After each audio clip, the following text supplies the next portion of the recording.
What's up, Rider? This is Samsul Edwin Piash, and you are watching Noob Rider. Welcome to another vlog. আজকে আপনাদের সাথে আলোচনা করব মোটরসাইকেলের 10টা হ্যাক নিয়ে এবং এই 10টা হ্যাক আপনার মোটামুটি যদি ফলো করেন, বিশ্বাস করেন আপনার লাইফ ইজিয়ার হয়ে যাবে। এবং এই 10টা হ্যাকের মধ্যে নাম্বার 7টা আপনার মাইন্ড ব্লো করে দিবে। So let's jump straight in.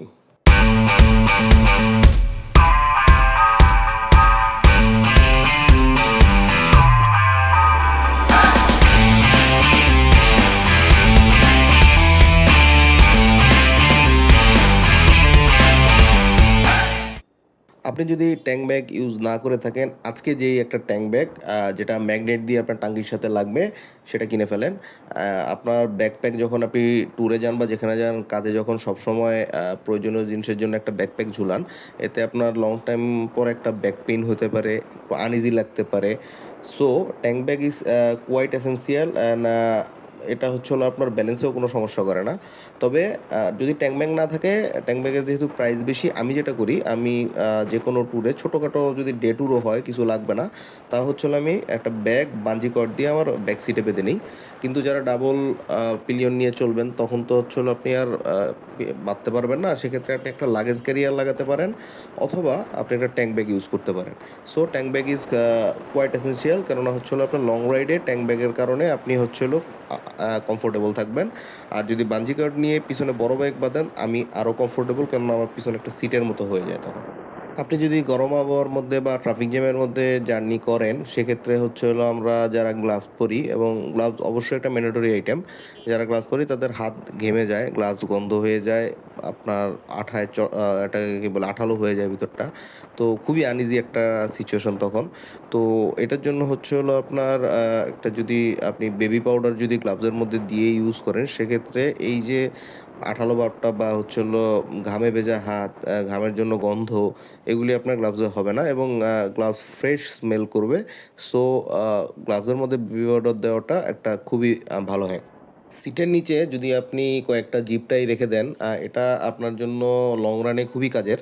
কেননা দেখা গেছে রাস্তায় যে কোনো অ্যাক্সিডেন্ট ঘটতে পারে, কোনো আপনার লুকিং গ্লাস ভেঙে যেতে পারে, কোনো কেবল লুজ হয়ে যেতে পারে, বা এমন কোনো জয়েন্ট লুজ হয়ে গেছে যেটা আপনি ইজিলি জিপ টাই দিয়ে বা ডাক্ট টেপ দিয়ে আপনি লাগাইতে পারবেন। তো ডাক্ট টেপটা একটু বড় হয়ে যায়, জিপ টাইটা হলো ছোটো ছোটো, তো ইনস্ট্যান্ট ফিক্সের জন্য জিপ টাই খুবই রিলায়েবল, এবং জিপ ডাক্ট টেপ ছিঁড়ে যেতে পারে, জিপটাই কিছু হবে না। জিপটাই আপনারা যারা ইউজ করেন তারা জানেন খুবই পোক্ত। তো ইমার্জেন্সি হ্যাক হিসেবে অবশ্যই সিটের নিচে কিছু জিপটে রাখেন। আমি হচ্ছে হলো কয়েকটা জিপটাই আমার সবসময় রেখে দিই, কেননা আমি লং রাইডে যেও একবার হলো আমার কেবল একটা লুজ হয়ে গেছিলো ফগ লাইটের। তো আমি ওইটা সেখানে অ্যাডজাস্ট করার জন্য তো আমি দড়ি খোঁজা লাগতো, তা না করে আমি জিপটে ছিল পার্মানেন্ট সমাধান পেয়ে গেছি। ইমার্জেন্সিতে আপনার ফোন মাউন্ট যে কোনো সময় ভেঙে যেতেই পারে, এটা অস্বাভাবিক কিছু না। দেখা গেছে অতিরিক্ত ঝাঁকির ফলে বা পুরানো হয়ে গেলে বা বিভিন্ন কারণে ফোন মাউন্ট ভেঙে যেতে পারে। দেখা গেছে আপনি একটা অপরিচিত জায়গায় গেছেন, যেখানে হচ্ছে হলো আপনার এখন লোকেশন বা দরকার লেখাটা। তো সেই ক্ষেত্রে আপনি হচ্ছে হলো রাবার ব্যান্ড কিছু আপনার সাথে রাখতে পারেন। রাবার ব্যান্ডগুলি দিয়ে আপনি হ্যান্ডেলবারের সাথে টেম্পোরারিলি ফোনটাকে আটকে রাখতে পারেন। সেক্ষেত্রে আপনার জরুরি কাজটা মিটে যাবে, এবং প্রপার যদি ঠিকমতো রাবার ব্যান্ড ইউজ করতে পারেন, তাহলে হচ্ছে হলো এটা খুবই মোটামুটি ভালো সেফ ওয়ে। ফোন পড়ার সুযোগ থাকে না যদি ওইরকম টাইট হয়। আর ফোন মাউন্ট ভেঙে গেলে এটা আসলে দরকার। আর ফোন মাউন্টও হচ্ছে হলো আপনার একটা বাইকে খুবই এসেন্সিয়াল পার্ট, কেননা আপনি একটা দেশের ফুল তো আর চিনবেন না। ধরেন আপনি বাংলাদেশে ঘুরতেছেন, বাংলাদেশ ফুল অলিগলি সব তো আপনি চিনবেন না। তো লোকেশন ট্র্যাক করার জন্য ফোন মাউন্টটা খুবই দরকার। এই স্টিকার ওভার মিটার বা স্পিডোমিটারের উপর স্টিকারটা দেওয়া, যেখানে আপনি স্পিড শো করবে, এটা আমি ইউজ করি না, কিন্তু আমি দেখছি হচ্ছে বাংলাদেশের পপুলার বাইক বিডির পপুলার স্টান বাইকার, পপুলার ব্লগার যদি বলেন, হাসান সেতু ভাই হচ্ছে হলো তার স্পিডোমিটারের উপরে আপনার ওটা একটা স্টিকার দিয়ে রাখছে, যাতে সে স্পিড না দেখতে পারে। এটার কার্যকারিতা হলো, আপনি যদি কোনো অ্যাওয়ারনেস, আপনি স্লো বাইক চালাবেন বা হচ্ছে হলো আপনি কশাসলি বাইক চালাবেন, অ্যাওয়ারনেস প্রোগ্রাম কোনো কিছু অ্যারেঞ্জ করতেছেন, তো সেক্ষেত্রে হচ্ছে দেখা যায় যে স্পিড যদি আপনি না দেখেন, তখন ওভার স্পিডের সম্ভাবনাটা অনেক কমে যায়। তো এটা যার ওভার স্পিডের প্রবলেম আছে, তারা সেটা কন্ট্রোল করার জন্য হচ্ছে হলো স্পিডোমিটারের উপরে যদি আপনি একটা স্টিকার বসায় দেন, সেক্ষেত্রে স্পিড না দেখতে পারলে ওভার স্পিডের চান্স খুবই কমে যাবে, এবং এটা খুবই ভালো একটা প্র্যাকটিস। সবসময় হচ্ছে হলো আপনার চেইন লুপ করবেন হচ্ছে হলো কোনো একটা রাইড শেষ করে এসে চেইন লুপ করবেন। এটা কেন, এটার অনেক ধরনের ব্যাখ্যা আছে। তো অনেকে করে হচ্ছে হলো আপনার রাইড শুরুর আগে চেইন লুপ করে, বা রাইড থেকে এসে বাইক ওয়াশ করে তারপর চেইন লুপ করে। কিন্তু চেইন লুপটা হচ্ছে হলো আপনার চেইনের যে লুব ইউজ করবেন সেটা তো চেইনের অ্যাবজর্ব করতে পারতে হবে। চেইন যত ওয়ার্ম হবে সেটা তত ভালো হচ্ছে হলো সেই চেইন লুপটা অ্যাবজর্ব করতে পারবে। যত ভালো অ্যাবজর্ব করতে পারবে তত লুব্রিকেশন বেটার হবে। এ কারণে যে কোনো রাইডের শেষে আপনি চেষ্টা করবেন চেইন গরম থাকা অবস্থায় যাতে হচ্ছে হলো চেইন লুপটা করা যায়। তাতে আপনার চেইন লুব্রিকেশনটা ভালো হবে। Told you earlier that number 7 will blow your mind. না, এই জিনিসটা আমি এখন পর্যন্ত খুবই ফ্রিকুয়েন্টলি ইউজ করি। আপনারা যারা ঢাকার রাস্তায় হচ্ছে হলো বাইক চালাই বা জ্যাম ট্যামে বাইক চালাই, গরমের মধ্যে হচ্ছে হলো আপনার হেলমেট ঘামের খুবই দুর্গন্ধ হয়, বা বৃষ্টির সময় বাইক চালালে ভিজা থাকা হেলমেট একটা দুর্গন্ধ হয়।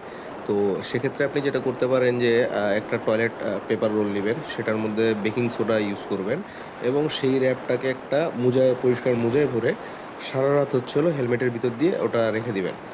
বুম! সকালবেলা যখন হেলমেট আপনি মাথায় দিবেন দেখবেন হেলমেটের মধ্যে কোনো ব্যাড স্মেল নাই। এবং এই হ্যাকটা হচ্ছে হলো এটা আপনার বিভিন্ন দেখা গেছে ওই যে 10 মিনিটস হ্যাক বা 5 মিনিটস ক্রাফট ট্যাপ বিভিন্ন ওয়েবসাইটে হচ্ছে হলো দেওয়া থাকে। তবে এই জিনিসটা খুবই কার্যকর। এটা আপনারা ইউজ করে দেখতে পারেন। হেলমেটের দুর্গন্ধ থেকে মুক্তি পেয়ে যাবেন। আমরা যারা চশমা পরি, অ্যান্টি ফগ যে স্প্রেটা পাওয়া যায় সেটার গুরুত্ব আমাদের কাছে কী পরিমাণ এটা আমরা নিজেরা জানি। বিশেষ করে শীতকালে বা এই বর্ষার সময়। কেননা আপনার নিঃশ্বাসের সাথে হচ্ছে হলো চশমা ঘোলা হয়ে কিছুই দেখা যায় না রোডের। তো এই জন্য আমরা হচ্ছে হলো সবাই অ্যান্টি-ফগ স্প্রে একটা ইউজ করি। তো অ্যান্টি-ফগ স্প্রে হচ্ছে হলো অনেক টাইপের পাওয়া যায়। কিন্তু মোটামুটি ভালো যেগুলি সেগুলি আপনার দেখা গেছে 800 টু 2-3,000 প্লাস পাওয়া যায়। তো এবং পরিমাণে খুবই কমই থাকে। যদিও কম লাগে। ছোট একটা বোতলই হচ্ছে হলো আপনার 2-3 বছর চলে যাবে। কিন্তু প্রাইস খুবই বেশি এবং যেই পরিমাণ ইউজ করা লাগে সেই হিসেবে আপনার কী বলে এটাকে যে থাকার পরিমাণটা কম। দেখা গেছে 2-3 দিন পর আপনাকে ঘন স্প্রে করতে হয়। তো এর থেকে একটা সহজ টিপস আছে যেটা হলো আপনার ঘরে যদি আমরা যারা ছেলে আছি সবার ঘরে হচ্ছে হলো শেভিং ক্রিম থাকে, শেভিং ফোম থাকে। তা আপনার শেভিং ক্রিমের যদি একটা ছোট ফোঁটা নিয়ে সেটা যদি আপনার চশমার মধ্যে ওয়াইপ মানে চশমায় পুরোটা মাখাবেন এবং এটা ওয়াইপ করে ফেলবেন এবং দেখবেন আপনার এই অ্যান্টি-ফগের সমস্যার সমাধান হয়ে গেছে। আপনার চশমায় বলেন বা আপনার ভাইজরে বলেন, কোনো ধরনের ফগ জমবে না। তবে এটা খুবই হচ্ছে হলো ভালো একটা ট্রিক। এটা ইউজ করে দেখতে পারেন। আপনার অ্যান্টি-ফগ স্প্রে কেনার খরচটা বেঁচে যাবে। টিপসটা হচ্ছে হলো যাদের বাইকে টিউব আছে। আমাদের যেমন আমার এই জিক্সারে হচ্ছে হলো টিউবলেস। তো এটার মধ্যে এই ট্রিক্স কাজে লাগে না। কিন্তু যাদের বাইকে টিউব আছে তাদের জন্য এই জিনিসটা খুবই কার্যকর। আপনি যদি বাঞ্জিকর তো দেখা গেছে সবসময় থাকে না সাথে ব্যাগ, কেননা ট্যুরে যাওয়া ছাড়া বাঞ্জিকর আমি নিজেই বের করি না। আমি এই ধরনের প্রবলেমে পড়ছি। দেখা গেছে হুটহাট করে কোনো কিছু কিনছেন এখন আপনার বানতে হবে। তো বাঞ্জিকর সাথে নাই। তখন আপনি কী করবেন? তো আপনার যেহেতু এই যে ওল্ড টিউবের যে টিউবটা যদি কেটে আপনি রশির মতো করে ফেলেন এবং অনেকগুলি স্ট্রিপ একসাথে রাখেন, তো দেখা গেছে সেটা খুব কম জায়গায় আপনার পিছনে হচ্ছে হলো যেখানে টুলস রাখেন সেখানে এঁটে যায়। তো সেটা যদি সেখানে রাখেন আপনার ইমার্জেন্সি সিচুয়েশনে সেটা বাঞ্জিকট হিসেবে আপনার খুবই কাজে দিবে। তো এটা করে দেখতে পারেন যে এটা আপনার যাদের টিউব সহ টায়ার আছে তারাও করতে পারেন। আর যাদের নাই তারা বাইরে থেকে টিউব একটা কিনে এটা টেম্পোরারি করতে পারেন। বাইরে টিউব নিতে যান, হাজার টিউব রাস্তায় পড়ে থাকে, তো চাকার দোকানের আশেপাশে ওরা ধরেও দেখে না। তো ওখান থেকেও আপনারা সেটা ইউজ করে রিইউজ করতে পারেন। Last but not the least, আপনি আপনার কিচেনের সাথে হচ্ছে হলো একটা ইন্ডিকেটর ট্যাগ লাগিয়ে রাখতে পারেন, একটা কালারফুল ট্যাগ লাগিয়ে রাখতে পারেন। কেননা অনেক সময় দেখা গেছে অনেকে ভুলে হচ্ছিল, এটা আমিও করছি কয়েকবার। কাভার দিয়ে দিছি বাইকে, চাবি খুলে নিয়ে আসতে মনে নেই। তো আবার পিছনের সিট খুলছি, চাবি নিয়ে আসতে মনে নেই, কাভারের ভিতরে রয়ে গেছে। তো এটা খুবই ডেঞ্জারাস একটা সিচুয়েশন। আপনি গ্যারেজ-ট্যারেজ যেখানে বাইরের গ্যারেজগুলোতে বাইক রাখেন, আপনার বাইক যে কেউ স্টার্ট দিয়ে নিয়ে চলে যেতে পারে। তো সেক্ষেত্রে আপনি যদি কিচেনের সাথে একটা রিমাইন্ডার ট্যাগ লাগানো রাখেন এবং অবশ্যই কালারফুল রিফ্লেক্টিভ হলে খুবই বেটার হয়। যখন আপনি বাইক অফ করবেন বা কোথাও পার্ক করবেন তখন যে আপনার কিল সুইচ বন্ধ করে এটাও আপনাকে অফ করতে হবে, এটা আপনাকে একটা রিমাইন্ড দিবে। অ্যাটলিস্ট আপনার নজরে যদি উজ্জ্বল কিছু বাদে সেক্ষেত্রে আপনি চাবিটা নিতে হচ্ছে হলো আপনার সুবিধা হবে। তো কিচেনটা ইউজ করে দেখতে পারেন। আর আজকে ভিডিওটা এখানেই শেষ করে দিচ্ছি। আমি যে উপরে 10টা হ্যাকের কথা বললাম, try those out and thank me later. আর আপনার যদি নিজস্ব কোনো হ্যাক থাকে অবশ্যই কমেন্ট বক্সে জানাবেন। ইনশাল্লাহ পরের ভিডিওতে আমি সেটা ফিচার করার চেষ্টা করব। এবং চ্যানেলে যদি নতুন হয়ে থাকেন অবশ্যই সাবস্ক্রাইব করে দেবেন, এবং যারা পুরাতন আছেন অবশ্যই লাইক কমেন্ট করবেন, এবং চ্যানেলটা অন্যকে প্রমোট করতে সাহায্য করেন। নতুন চ্যানেল গ্রো করার চেষ্টা করতেছি। আর অবশ্যই রাইড সেভ করবেন, সেফ ট্রাভেলসের উপরে কিছু নাই। আজকে ভিডিওটা এখানেই শেষ। খোদা হাফেজ।